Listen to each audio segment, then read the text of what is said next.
So the Detroit Pistons have now set the NBA record for the most losses in a row.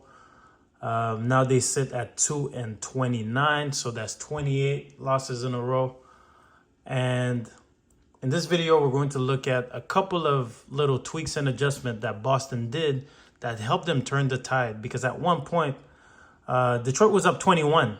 So what are some of the little adjustments and tweaks that they made on the Celtics side to help them make this comeback and end up winning this game in overtime, 128-122. So what I really noticed was that Cade was very aggressive in the first half. And just him commanding this, he gets the double team here, is patient, keeps his dribble alive, and just makes that play and then allows the rest of his team to be able to make those reads, right? So this almost becomes like a 4-on-3 because Cade requires so much attention that he's going to take two guys with him, keeps his dribble alive, dribbles it away. And then Jalen Duren right here is just going to find that open space, and then we just got to play 4-on-3 because now we got one out here, 2, 3, 4 versus 1, 2, 3. Right? And then from here, it's just make a read, put this pressure on this defender. Is he going to guard the rim or is he guard 3? Usually guards are going to want to draw, their attention is going to draw towards the perimeter players. So anything at the rim, usually if you could get behind a guard that has to make that kind of decision, most of the time you're going to get something good at the rim. And the next thing what we're going to notice is we have a lot of space. So Cade is just comfortable getting downhill, and he creates so much. And here he just gets that domino falling, right? Right? Pushes 1, 2, right? Immediately I'm putting pressure on this defense right here, forcing them to have to get set. Defense is scrambling here because everybody's not matched up. We got one player trailing right here. We're trying to reset and have a big matchup against a guard, be able to guard, more perimeter-oriented player. And here he just gets down to the paint, and then that just creates that domino right here where, boom, the ball's just moving, and then we're just able to get the kind of shot that we want. And that's the one thing that I noticed. Everybody was very aggressive by Detroit in the first half. Here, off this screen, right? Set this screen. I got vision. I'm a big guard. As soon as I have this vision, I'm attacking this space right here. Attack the space. And then that becomes a blocking foul. Free throws. That's a positive possession for Detroit. Here, just a lot. We're just going to reject the screen. Right? So we're setting the screen here. So the help now is set on anticipating that the ball is going to go attack the baseline. Okay, he's going to do a good job at rejecting this screen. And now there's no emergency plan right here. Just get to the paint, attack the big. And, right? We're just going to look at that again. Reject, boom. Now, basically, as soon as you have this player right here, this is the advantage right here. So now all you got to do is just make a read. So when you're attacking this big downhill, you want to get the big moving as much side to side as possible. Right? Which is what he does, is he attacks this way, force him to move this way, and then just euros sideways to take away that shot blocking ability. And we score at the rim.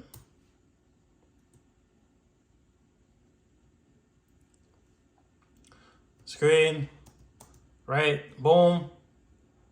Come back, and then we're going to go back to the screen again. We got a stationary big right here. That's too much space for a great playmaker right here. He's going to get down. He's going to make that read, get to his spot, and then knock down. So that's the number one thing that I noticed. It's just there was not a lot of consistency on how he wanted to guard Cade. Here's another one right here where now he's getting down and is able to create, right? Foul. There wasn't that much consistency on how he wanted to guard Cade in the first, where it's sometimes they would stay back, sometimes they would play up and all that kind of stuff. But then here, this is, again, same thing. I'm going to shift the big sideways. We're going to rewind that just for us to be able to see it properly. Get down. Boom. Oops. I shift the big sideways, right? Now I can get to the paint, and all I got to do is just make that read. Here, if they take this away, I got to kick out. If they stay in between, I got the dump off at the rim. I got my big foul, and we got free throws, okay? So one of the biggest adjustments that I saw was that they were able to play a little bit higher up on the screens. And you could see here, Detroit, big lead in the third.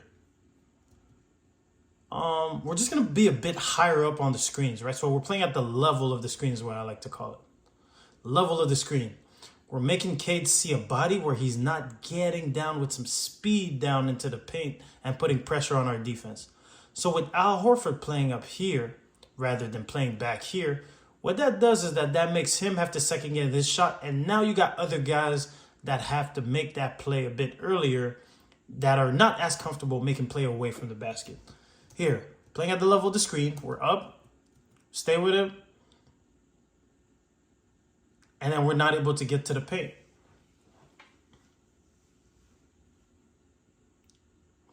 Tough shot. Good. Positive possession for the Boston Celtics. Right? And this is the difference, right? This is the play from the second quarter where we're playing so low, right? Now you can maybe see the difference where now we're playing so low on this screen where he could just come off this screen and he just gets down, right? This is the play that we saw in the first. But now what's happening is, back to in the second half, the Boston Celtics are playing a little bit higher up on the screen, right? So even this switch right here, we're switching a little bit higher up, right? We're not sitting back. We're switching a bit higher up. And take a look at Mr. Al Horford right here. Once that screen happened, I'm up on the screen. So just that forces other players to have to make these plays. And then we just shrink the floor. And we talked about it in our past videos where Detroit doesn't necessarily have shooters, right? Everybody wants to drive and cut to the basket. So now when you plug up the paint, you don't really have you don't have guys who want to shoot threes. So if you clog up the paint a little bit, force them to have to shoot, you're making them do stuff that they don't necessarily want to be able to do. All right, little adjustment too. Drew Holiday is going to pick him up a little bit higher up on the floor and put some ball pressure on him. And again, playing up on the screen, right? Instead of sagging, we're going to look at Al Horford right here. It's going to go up. Don't have as much speed to get down to the paint. And then we just shrink the floor. Everybody's almost into the paint, 1 foot in the paint. And then we're forcing the other team to, who necessarily don't have knockdown shooters, to have to make shots from the outside. But again, not able to get these paint touches as easily as they were in the first, right? Here, maybe here is just one of those situations where we're just putting that much pressure, ball pressure, ball pressure, ball pressure. We're up.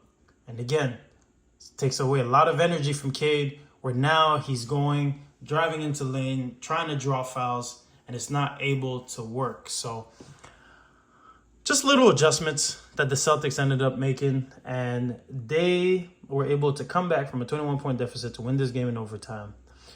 Detroit Pistons fall to 28 games that they've lost in a row. Game number 29, the chance for them to potentially lose 29 in a row will be against the Raptors. They play the Raptors on Saturday. It'll be interesting to see how they respond and how the Raptors approach this game, also being a team that doesn't want to be the first team to lose against Detroit Pistons since before Halloween.